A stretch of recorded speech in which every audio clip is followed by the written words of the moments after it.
Presiden Joko Widodo langsung merapatkan barisan setelah polusi udara benar-benar mengganggu warga ibu kota. Ternyata pindah ibu kota bukanlah jawaban jangka pendek untuk menyelesaikan problem polusi pada saat ini. Jokowi mengaku bakal meminta dan mempertimbangkan opsi kelonggaran untuk para pekerja bekerja dari rumah atau work from home usai polusi udara di DKI Jakarta memburuk. Jokowi meminta anak buahnya untuk mengkaji kemungkinan tersebut. Jokowi pun menyebutkan bisa saja para pekerja dirotasi sehingga ada yang bekerja dari rumah dan kantor dalam waktu bersamaan. Tanggal 13 Agustus 2023 ya, kemarin indeks kualitas udara di DKI Jakarta di angka 156 dengan keterangan tidak sehat. Memang terdapat beberapa faktor yang menyebabkan situasi ini, antara lain kemarau panjang selama 3 bulan terakhir yang menyebabkan peningkatan konsentrasi polutan tinggi, serta pembuangan emisi dari transportasi dan juga aktivitas industri di Jabodetabek, terutama yang menggunakan batu bara di sektor industri manufaktur. Setelah Jokowi memerintahkan opsi WFH, sejumlah opsi lainnya bermunculan untuk mengurangi polusi udara di Jakarta dan juga sekitarnya. Salah satunya dengan sistem ganjil genap dan juga penerapan 4-in-1. Jika sistem 4-in-1 diterapkan, nantinya kendaraan yang melintas di jalur tertentu minimal harus berisi 4 orang. Selain itu, pemerintah juga akan memperketat uji emisi kendaraan. Jadi nanti apabila kendaraan yang tidak lolos uji emisi, mereka tidak memiliki hak untuk melakukan perjalanan di Jabodetabek. Yang kedua berkaitan dengan utilisasi daripada kendaraan. Utilisasi kendaraan ini banyak yang menggunakan 1 orang atau maksimal 2 orang. Nah, oleh karenanya dipertimbangkan untuk membuat 3-in-1 itu menjadi 4-in-1.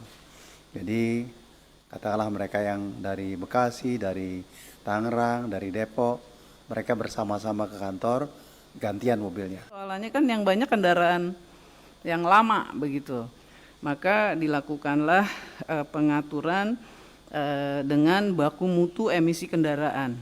Jadi diperketat, kemudian diuji emisinya. Kalau tidak memenuhi akan terkena pajak denda. Misalnya nih ya, lagi di exercise, kalau misalnya 2 kali terpaksa didenda, ya kendaraannya terpaksa dikeluarkan dari daftarnya Samsat begitu. Kami akan tegaskan dan ketatkan kembali setiap bangunan yang mendapatkan izin high-rise building begitu, itu akan kami ketatkan walaupun aturan di DKI sudah ada untuk mereka melakukan green building. Berikutnya adalah tadi kami usulkan di Jakarta untuk kendaraan 2400 cc sebaiknya harus disiplin menggunakan Pertamax Turbo.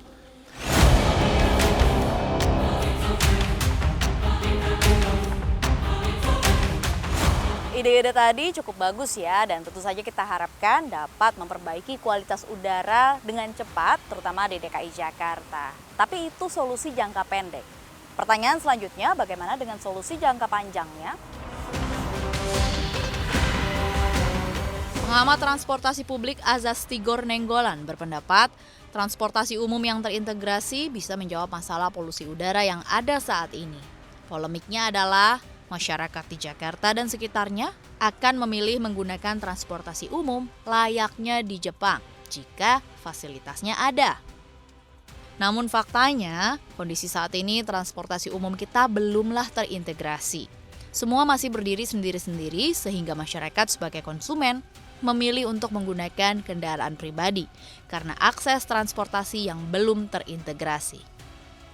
Sebetulnya soal ini nggak sulit-sulit juga kalau mau ditata, apalagi secara kuantitas tadi jumlah sudah mumpuni. Tinggal bagaimana menata ini menjadi sebuah layanan yang akses. Ya, menatanya bagaimana? Saya selalu bilang, ini ditata, dibangun sistem layanan angkutan umum itu integratif. Satu sama lain antar moda itu terhubung. Bukan cuma manajemen layanan, tapi juga tiketingnya segala macam. Itu satu. Ya kan? Sekarang ini apa? Semua masing-masing. Ya, misalnya yang Transjakarta. Ya, walaupun gubernur bilang ada Jaklingko, mananya gitu kan, tetap aja kan nggak jalan gitu kan, dari OCO Trip gitu kan, tiba-tiba setahun diganti Jaklingko. Sekarang Jaklingko juga dia bilang, saya masih yakin katanya Jaklingko akan menyelesaikan kemacetan. Lalu komuter lain juga jalan sendiri-sendiri. MRT juga begitu. Sayang kan sebetulnya. Nah, yang perlu dilakukan adalah bagaimana mengintegrasikan semua itu satu sama lain. Ya, kita harapkan saja semua bisa terintegrasi dan fasilitasnya makin lengkap. Jika sudah lengkap, pastinya masyarakat akan menggunakan transportasi umum tanpa dipaksa. Karena sudah cepat, murah, serta bebas macet. Polusi hilang dan warga pun sejahtera. Dirgahayu Indonesia, merdeka!